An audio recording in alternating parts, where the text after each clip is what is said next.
basa Jawa pakan aku bendino to, Dik. Lho kok nyepel kelek aku to. Aku seprono seprene belajar basa Jawa aku wis pinter. Sekarang 4 yang cacahnya ada 7. 4, 4, 4, 4, 4, 4, 4. Basa Jawane apa? Sekawan, sekawan, sekawan, sekawan, sekawan, sekawan. Jare pinter basa Jawa. Yo saiki Mbak Elisa Orkarus Alaso. Oke. Diaturi jumeneng ya. Nggih, sendika. Ayo. Ayo Mbak Elisa, mari berdiri. Yuk, kaya ngomong menghibur masyarakat Balong Ponorogo. Yuk.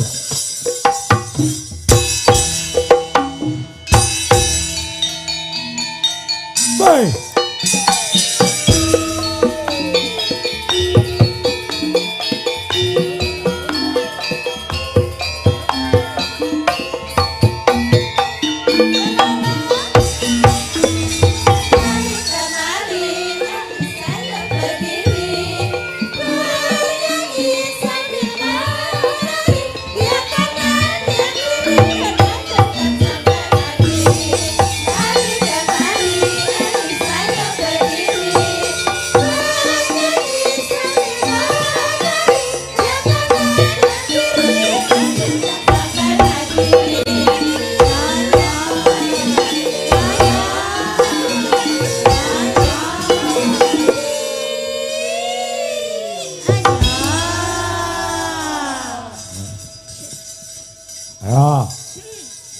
Malam hari ini juga dihadiri Mas Gareng karo Mbak Elisa, Bapak Kepala Dinas Pemberdayaan Masyarakat dan Desa Kabupaten Ponorogo Girawo. Alhamdulillah matur sembah nuwun. Iki wong nggih diwakili Apa? Wakatip Hilda. Wakatip Hilda apa? Goren lho. Goren. Wakatip Hilda. Apa kuwi artinya? Wakil Keamanan dan Ketertiban Penitipan Mobil dan Sepeda. Goren ini kan sore kok. Bagaimana Mbak Elisa kabarnya? Luar biasa. Saestu kula remen sanget. Nggih, sugeng dalu sedoyo mawon. Good night everybody. Nganggo bahasa Inggris barang. Aku soalnya mau kecelik. Kecelik.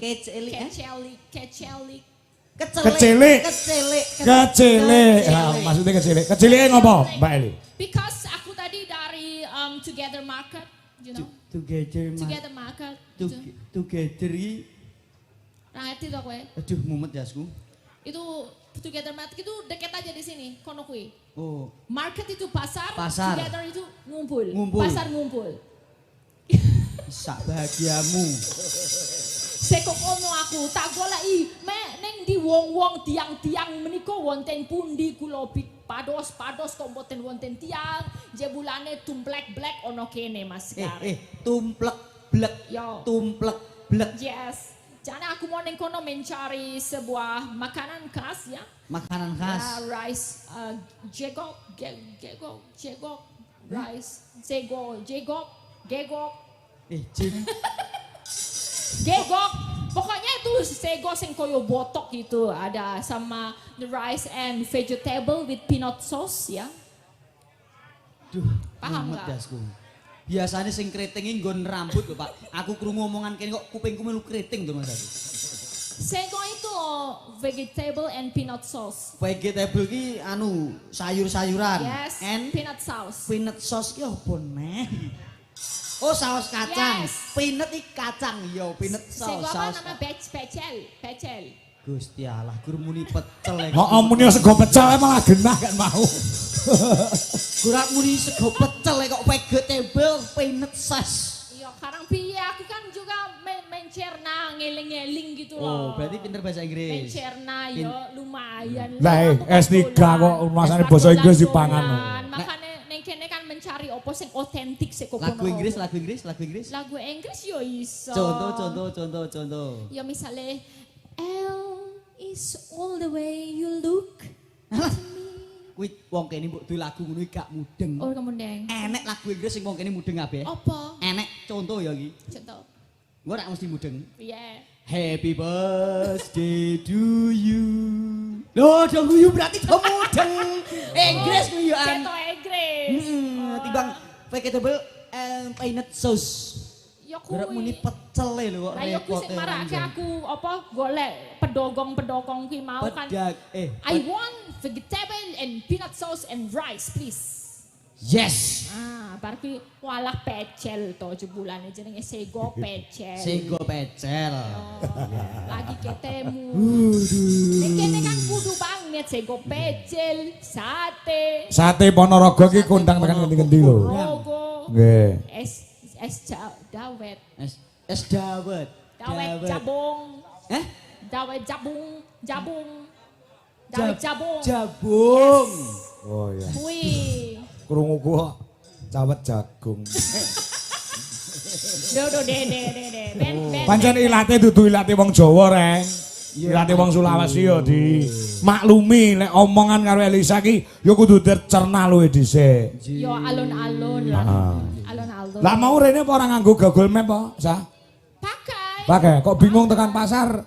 Ya kan aku mencari makanan, golek people ini loh. Orang-orang kok ora ono jebulane kabeh tumplek black wonten balong. Dadi Mbak Elisa mau saka Yogya ngemep. Terus ning warung goleki wong-wong jebule sepi gak enek wong. Neng peken. Peken. Pasar ki peken. Heeh. Peken. Oh ning peken ora enek wong. Jebule dong rupuk ning Sedoyo melumpuk ning balong. Iki aku gumun sekali. Margane kok iso kabeh do membudoyo ngono kaya ngene. Nun sewu Pak Dalang. Kula tak pamit mantuk pripun? Ngopo? Aku sesuk jek nyambut gawe. Lah ngopo ta? Timbang stres ning kene mikir omongane bocah iki. Ya ora apa-apa belan-belan. Ya ora maido dasaripun dudu piyai asli keturunan Jawa. Iya. Ning melu ngleluri, melu belajar basa Jawa, mula perlu diapresiasi ning ya kudu karo dituntun alon-alon. Oh iya. Alon-alon. Lah dasar iki kan mboten asli piyai Jawa to, Pak. Iya. Ini kan piyai tebih saka manca luar pulau ya nak ya. Monco pulau. Aslinya Kauman ya. Kauman? Kauman itu dekat sini. Iya. Udah. Oh, lah ngendi? Seko toli-toli. Wis perso. Saka ngendi? Toli-toli. Pak Lurah ampun nate ngertos. Ngertos. Ngendi mau? Toli-toli. Pak Lurah ampun nate ngertos. Oh dereng, Ibu. Oh Ibu ampun nate mriko, Ibu. Kok ibu pun nate mriki? Toli-toli ki daerah. Kuwi kecamatan apa desa, Sa? Daerah. Oh, Dek. Iya, daerah besar lah. Oh. Seso dolan rono. Oh, nek dolan rono piye carane numpak apa? Numpak pesawat no. Oh, Nek motor mabur. Oh, motor mabur. Iya. Upama aku arep dolan ning daleme jenengan. Ya nek pengen dari sini ya kira-kira seko Surabaya. Surabaya, Juanda. Surabaya, Yo. Juwondo. Munggah. Mubak mabur, mubar lagi. Mabur. Mabur kok mubar. Medon dulu transit Balikpapan. Mabur lagi, mudun di Palu. Gak sido. Ngopo? Mudar no Pak aku. Lho kok iso? Lah mudun terus di Palu ki. Masuk genano sawi, Sa. Ora cetok. Gareng desa goblok ngono. Dolano sing adoh, ngopio sing kentel. Kental. Wah, iki kental iki piye iki? Supaya ngerto ngerti-ngendi. Numpak pesawat saka Juanda Surabaya.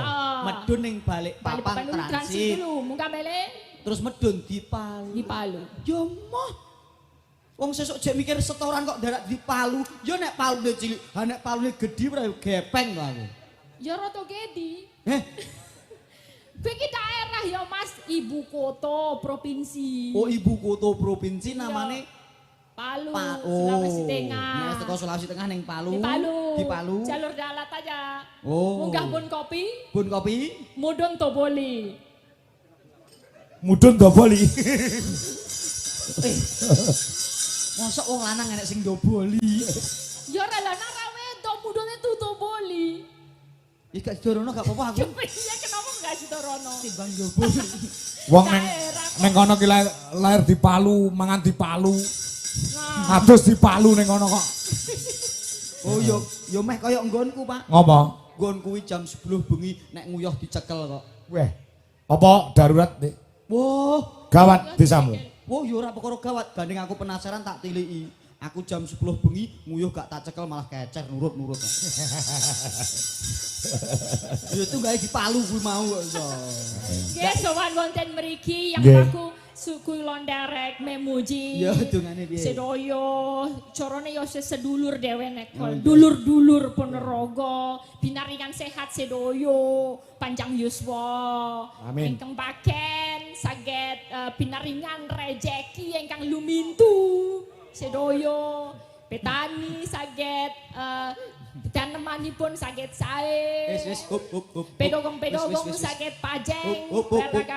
Wis. Leh mundungo gak diamini. Wong kene gak mudeng ngomonganmu.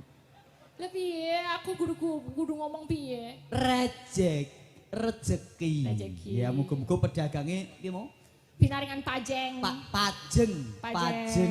Ya. Lah muni pajeng.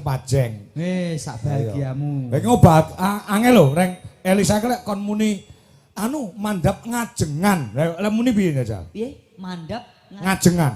Mandap ngajengan. Heeh, iya. Ngajengan. Ngajengan. Sedo. Gitu, yang depan kan. Nek ngendi kowe sing cetha? Mandap ngajengan. Mandap ngajengan. Eh. Kita niku wonten ngajengan poro warga masyarakat. Menika ingkang wonten ngajengan bapak-bapak ibu-ibu lan ingkang wingking. Sugeng lenggah, sugeng mirang ngetaken, sugeng hamriksani wonten ngajengan maupun wingking. Kowe iki aja ngrasani dalange. Apa? Mula gak sida munggah kaji. Lah ngopo? Ngajengan. Kita yang Mbak Dalang nggak di ngajengan. Iya. Menika mungkuraken. Lah iya kan tetep di ngajeng to. Iya. Kok nratap to rasane iku. Ya caos panglipur Mas Jarek. Nggih. Sendika. Setetek boko setetek sing penting sedoyon menika saged lancar. Ya pesan-pesan pewayangan lakon, yo hiburan. Setitik. Ya, setitik. Setitik mboko setitik. Lah setitik mboko setitik. Wis nyamari cah iki nyamari tenan. Iki nek gak dikencengi wah Kowe iki kok ngajari aku basa Jawa. Kowe mundeng basa Jawa. Lho basa Jawa pakan aku bendina to, Dik. Lho kok nyepelke lek aku to. Aku seprono seprene belajar basa Jawa aku wis pinter. Nek kowe encen iso basa Jawa jawaben pertanyaanku. Pertanyaanmu bakal tak jawab. Kalau satu basa Jawanya apa?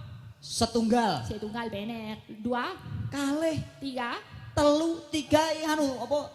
Tiga. Go. 7. 7 pitu. Oke. 12. Kalih welas. Oke. Sekarang 4 yang cacahnya ada 7. 4. Basa Jawane apa? Sekawan.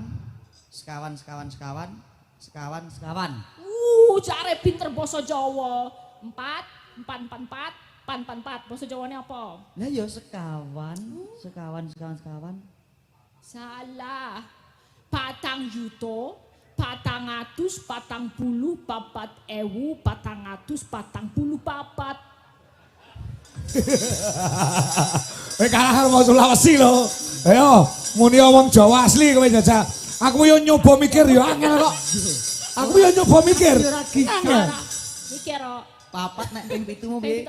4.444.444. Nyontek aku kowe. Oh iya, pinter cah iki. Kancane aku. Oh, basa Jawane acak lancar cah iki. Takoni ya tak jare Jawane pinter. Lanjutkan.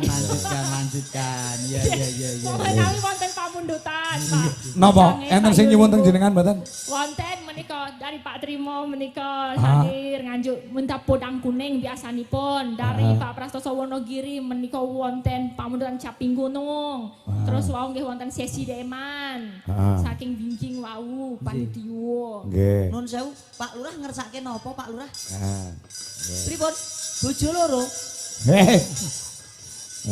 Pak Lurah sudah ada lagunya sendiri. Apa sudah lagunya? diciptakan zaman Narto Sabdo. Apa kuwi? Sumadi kalaneng tanggal 17. Mosok Pak Lurah ngersake lagu 17 Agustus. Ora Sumadi, kae Dumadi. Oh ya. Wis. Sembrono iki. Lambemu sasa. Suami. Kiwas aku ngrungokne tenan. Berarti Pak Lurah kene iki kenal karo Pak Narto Sabdo. lagune sing gawe Pak Narso Sabdo. Sumati kalaning tangga widumati. Bocah iki sembrono tenan sesuwe. Oh alah.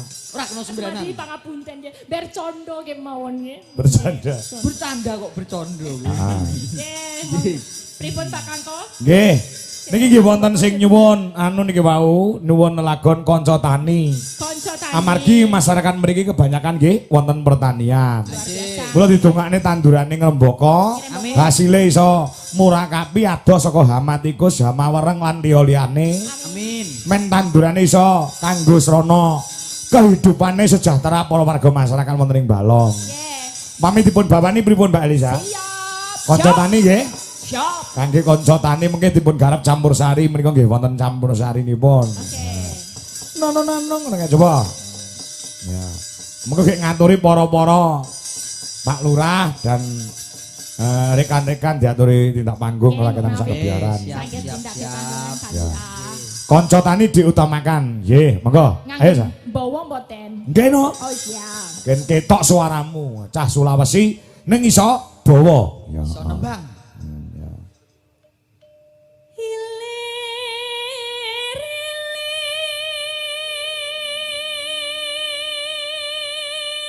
Wah, luar biasa. Jos tenan. Cah Palu lho kowe. Cah Palu lho. Lahir di Palu. Lah di Palu ya apik ngene ndane ndek ben gak dipalu ya apa ya Pak ya. Lah iya. Oh ya ngerti aku. Layak kok kono enek sing rodok beda bae mbiyen kuwi dipalu kok. Iya. Apa sing dipalu? Nggon sikil. Sing beda apa? Nggon sikil. Tak jenahke. Sikil lho drijine dawa ndek. Iya, tujune. Iya.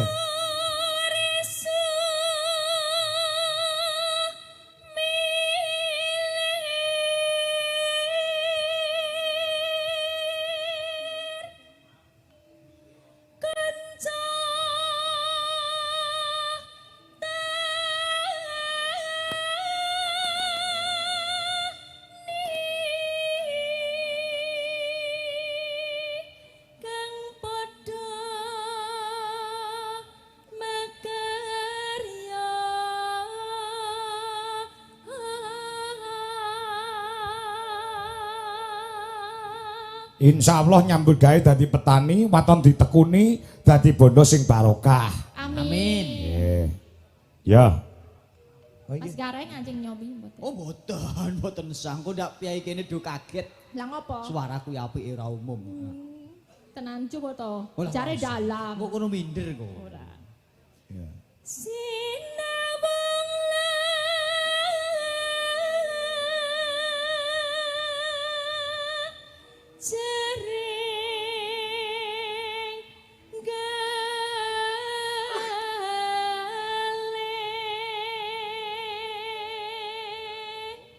Nonanung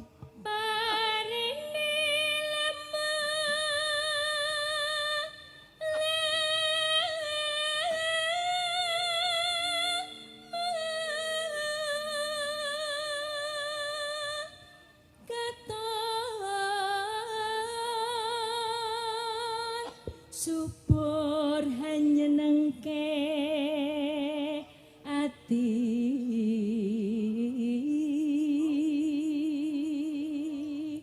nonanung kales ing sambe kula iku banyu wonku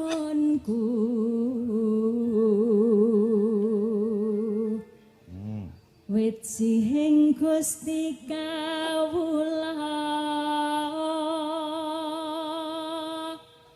kanca tani yakti saka guru negeri Gongkesa nonanung. uga benteng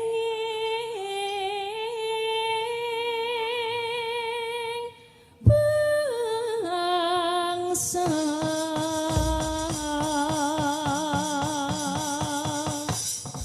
Ya. Luar biasa. Nah, kanca tani digarap campur sari, Mas. Ya, buka saka keyboard. Ya. Kendangnya rodok ngaplak. Ya, nah, coba. Ayo Mbak Elisa diaturke kanca tani sedaya ing wonten ing Balong Ponorogo yuk. Ayo Mas.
Dangdutnya Pak Do.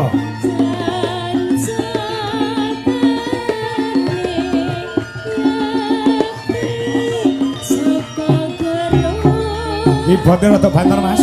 Ya.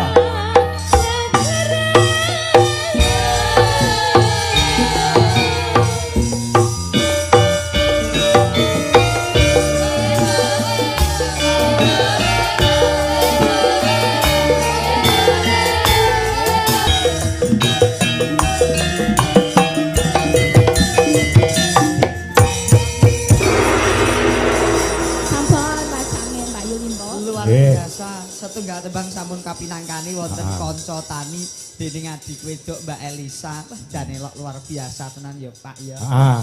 Cobi Mas Gareng Mbak Elisa. Ngaturi Pak Lurah, Pak Sumadi Esos, sinten ingkang dipun kanthi minggah panggung napa Pak Ketua DPRD Provinsi Jawa Timur? Ya. Oh Pak Kepala DPMD napa Ibu anggota DPRD Kabupaten Ponorogo. Monggo napa Pak Camat diaturi tindak panggung sepon musik Mas. Ya. Monggo Pak. Sinten ingkang dipun aturi tindak panggung? Wah, ngono. Ya. Nyanyi bareng-bareng. Yo, sepon musik, musiknya Indonesia. Monggo Pak Lurah dipandegani Pak Lurah. Ayo. Yo, sepotipun Mas.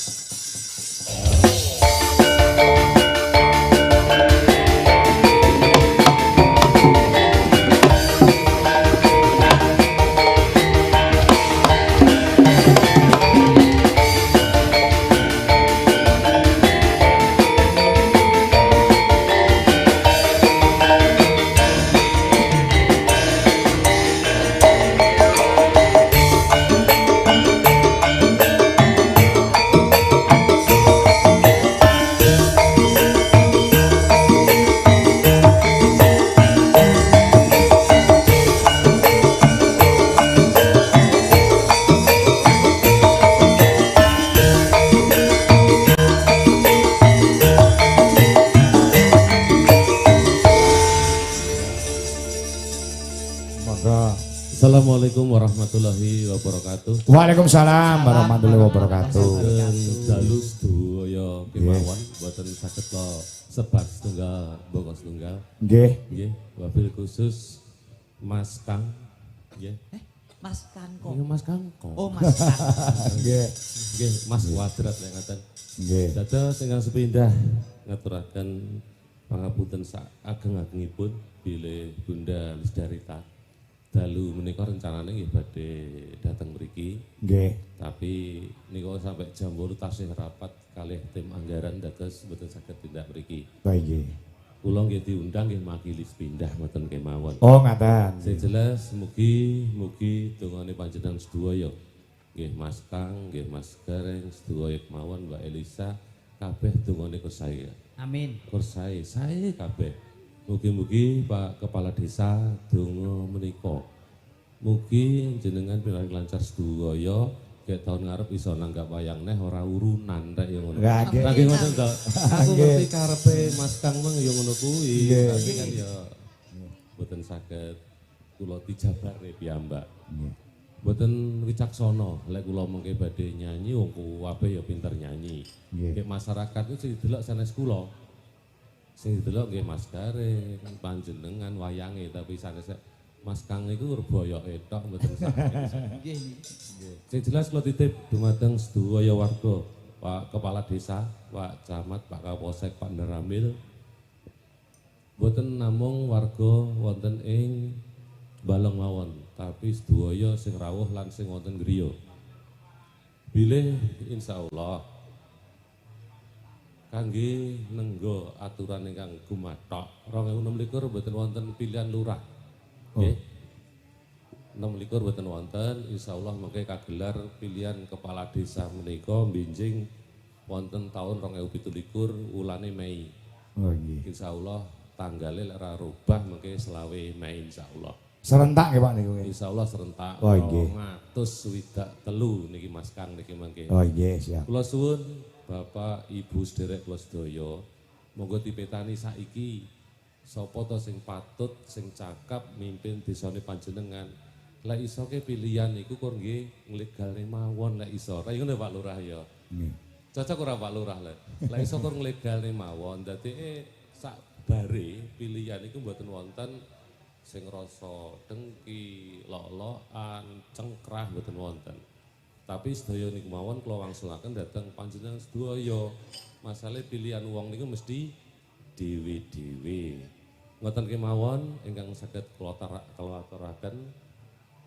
Lek jane iki lek nyanyi ke ya ora pati iso. Tapi lek nyawer tak cepaki misale kur nyawer tenan.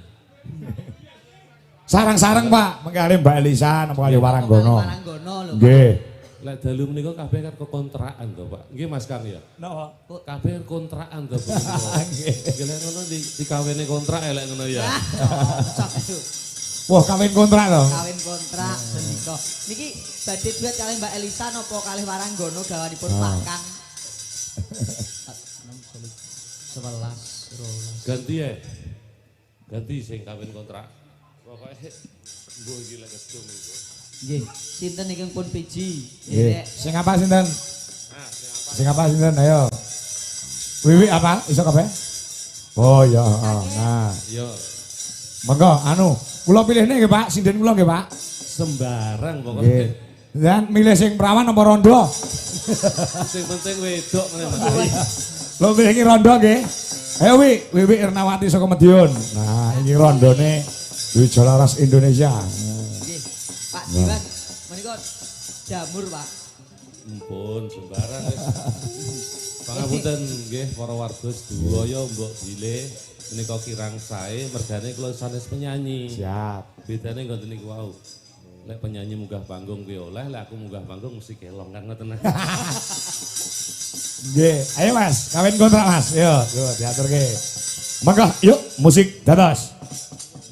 Enggak, terima kasih. Sukses selalu untuk kedepannya. Yo. Amin. Heeh. Iki ana pamundhut saka panitia ning sing nembangke kudu Mbak Elisa Orkarus. Nggih. Oh, ngono ah. Apa lagune iki? Mas saged nyampaikan pundhutan lagon Mawar Kuning. Engkang nembang Mbak Elisa kalian apa ki Banyuwangenan digarap gamelan Bali. Nggih. Saking Kruson dan panitia sedaya matur sembah nuwun. Mawar Kuning sing disuwun. Ya ya. Uga menika kathah sangat Mas Gareng sing monitor. Nggih, luar biasa. Saking Mas Tulus Cikarang uga transfer njupuk lagon imbang ana katresnanku. Nah, uga Pak Joko Pilang Kenceng Madiun ugi monitor. Ya, uga menika nderek nyimak Mas Kangko saking Kediri. Ya, Mas Joko Papar Kediri, heeh. Uga saking Pak Ngadinu Pondok Ungu Jakarta. Ya. Pilang Bangung Girirejo, Mbak Gor Nganjuk, nggih. Derek monitor, nggih, Mbak nuwun. Bijang dalu pinangki wonten Nganjuk Kertosana. Ya, ya, diaturke ya, siji mboko sawiji. Heeh. Ayo Mbak Elisa, pamundhut saka panitia diaturke diutamakan. Spesial panitia Nggih. Mawar Kuning nggih. Mawar Kuning sing disuwun. Ya, engko lagi Mbak Juwangenan garap gamelan Bali. Yo, Mawar Kuninge monggo Pak panitia sedaya mawon sugeng midhangetaken semantinipun Elisa Orkarus Alasu. Yuk dados. Ya.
Matur nuwun Mbak Elisa gen istirahat sebentar ya Mas Gareng. Injih, Pak E. Ini ki mau mugi kangge jampi sayah para panitia luar biasa lek ngladeni awake dhewe sak kanca.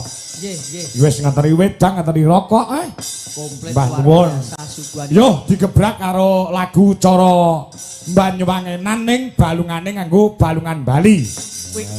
Pamundhut saka panitia. Bu Dwi Wanda kelawan Mbak Retno Cungpe diaturi jumeneng. Lagune Loro Sesigar Banyuwangenan aransemen gamelan Bali. Oh iya, ya. Diaturi jumeneng. Ya, engko terus bariki terus ana Okwa, ana Mayang Anjarsari. Oh iya, ya coba. Kendange Banyuwangen disiagakne Mas Gugu. Oh iya,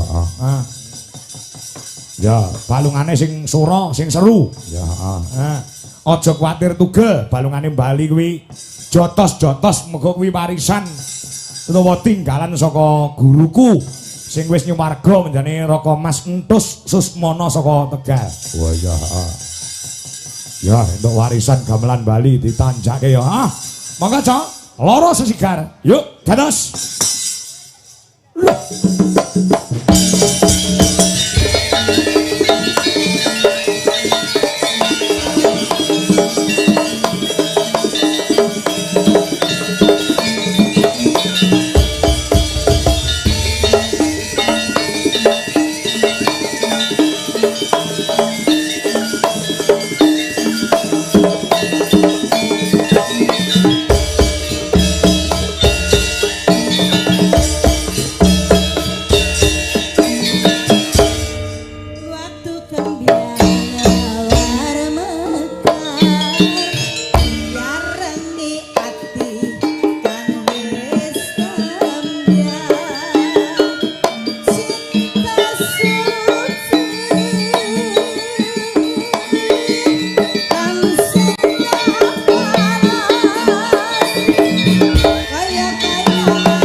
rada gede nasi nego. Mbak Banyuwangi.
Nuwun. Ya. Karek sak lagu Mas Gareng. Sendika Pak E? Engko iso disambung ning gara-gara. Inggih. Iki gandeng wis nyawer 700.000 diaturke. Lagune imbang ana katresnanku. Digarap Seragenan campur sari. Ya, heeh. Pak Nandang Gemolong Seragen tasih mirsani matur nuwun ya. Okwa kelawan Mayang Anjarsari garap Seragenan terus Samboyonan ya. Ngomong ning Ponorogo. Heeh, ya. Besok pindah ning Kota Angin Nganjuk ya. 2 malam ana Nganjuk ya. Malam Minggu karo malam Senin. Iya. Engko terus ning Randu, Kauman, heeh. Ponorogo meneh. Ya. Ayo, Nduk, Pak, Mayang, ayo diaturi jumeneng. Ya. Karepe campur sari ya. Heeh, ya diseragen ge sik lagi samboyonan yang kedua. Monggo, Mas Guru, pun aturaken. Ya, kaya ngapa? Dados.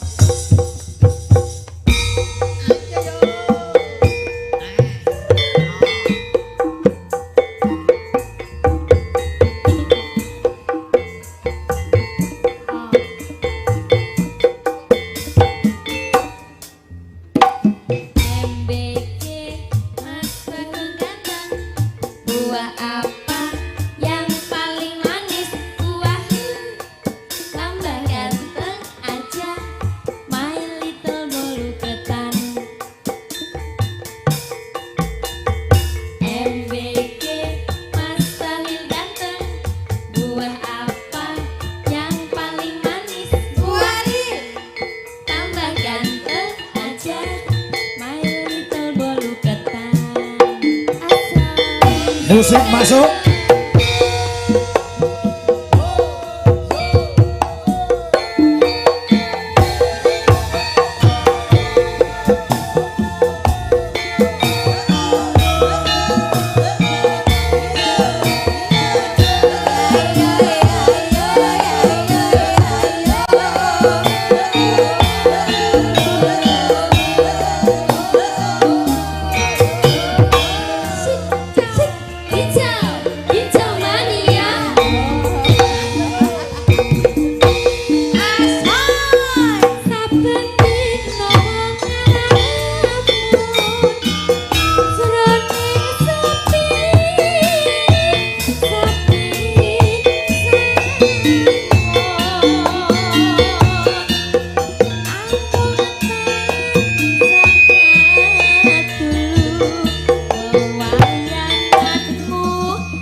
ento. Slendro ya Mas Gareng.